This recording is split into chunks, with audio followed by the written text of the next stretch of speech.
Госпожо Новакова, преди броени минути открихте предното издание на фестивала Процес пространство в Бълчик.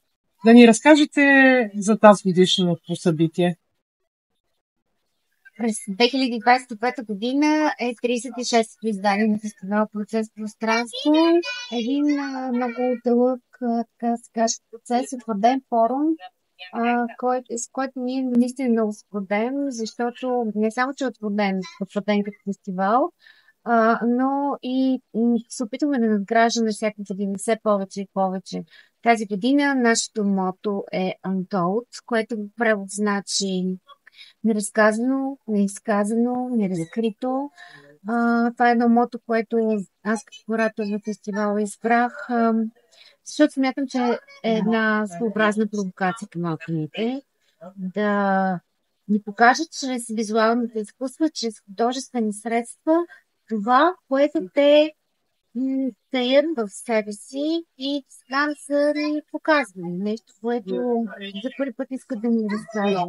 Нещо, което може би да е нещо обикновено, нещо актуално, нещо лично. Или пък по-скоро провокация към тяхната артистична смелост да прекрачат една нова граница без лязни. Колко артисти участват в тази годишното издание? Имаме 13 автора от резидентската програма, 7 човека от България. Това са Цветан Кръстев, Лора Пърмапа от Пловдив, Антония Колева Нитра от Варна, Милин Шилов, професор, много утвърдена сериозна личност, Ганчо Ганчев от Търново, Кирил Станоев, Докра, че като не да не пропуснам.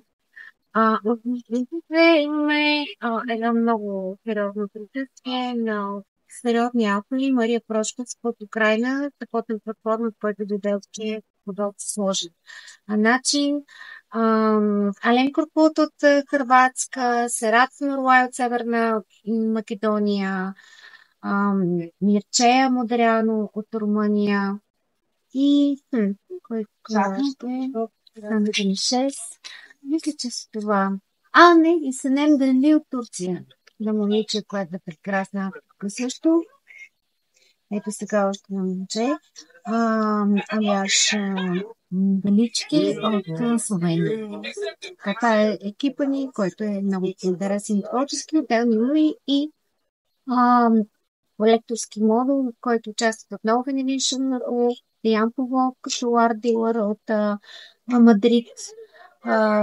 Катрин Зингер от Zingers Harriet Foundation и Катя Теличкова, която е продуцент на филма, късометражен филм, който тази година беше номиниран за Оскар, човекът, който не можеше повече да мълчи.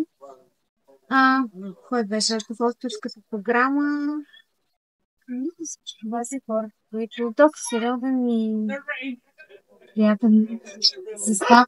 Отлично сме подбрани, който ни изненада доста. В кръга на шегата 36 години има държави на тази планета, които не са съществували толкова дълго време. Искате ли да си спомните един или два моменти, в които сте била предизвикана и като личност, и като творец, и да речем още един-два, в които вие сте изпитала уникално удовлетворение от това, което правите? По време на фестивала ли? Изобщо за тези 36 години, да. Историята на фестивала. В историята на фестивала аз лично съм била предизвикана най-вече от нашия ментор Димитър Грозданов, който вече не е сред нас. Той беше изключително силна, много така въздействаща личност, с изключително много идеи, истински вдъхновител и ментор, идеен, но и човек, който можеше много добре да направлява процесите по много деликатен начин в изкуството. Най-голямата провокация за мен беше, може би, в началото, когато го видях, защото той ме увлече в изкуството и след това, когато той си отиде. Защото имаше един път, който трябваше да бъде избран как да продължи фестивала, ще продължи ни по кой начин. Така че това за мен е най-голямата провокация. Но това, което пък за мен е важно, че в момента имам силите, надеждите и много сериозни проекти за бъдещето с това, така че да продължи успешно и да се развива възможно най-добрия начин. Смятате ли, че изкуството е това, което би помогнало на всички българи да преодолеят стреса, в който живеем? Да, смятам, че изкуството би могло да го направи, защото е нещо, което може да даде други слабове. Независимо за какъв тип изкуство обаче става дума. Не става дума само за визуалното изкуство. На мен нещо, което човек ми въздейства много силно музика. Така че изкуството е нещо, което може да ни промени. А това блиц интервю няма да бъде такова.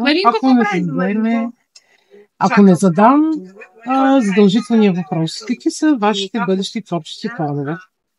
Нашите бъдещи творчески планове, като съставен екипа, са, че ще участват по някакъв начин и в фестивал Буна тази година в Темена Варна. Като кандидател като фестивал имаме една и вече подготвяме следващата година 37-то издание, което се надявам, че ще бъде също толкова вълнуващо и може би по някакъв начин даже ще се разразим. Искаме да можем да вземем за повече индикации, така че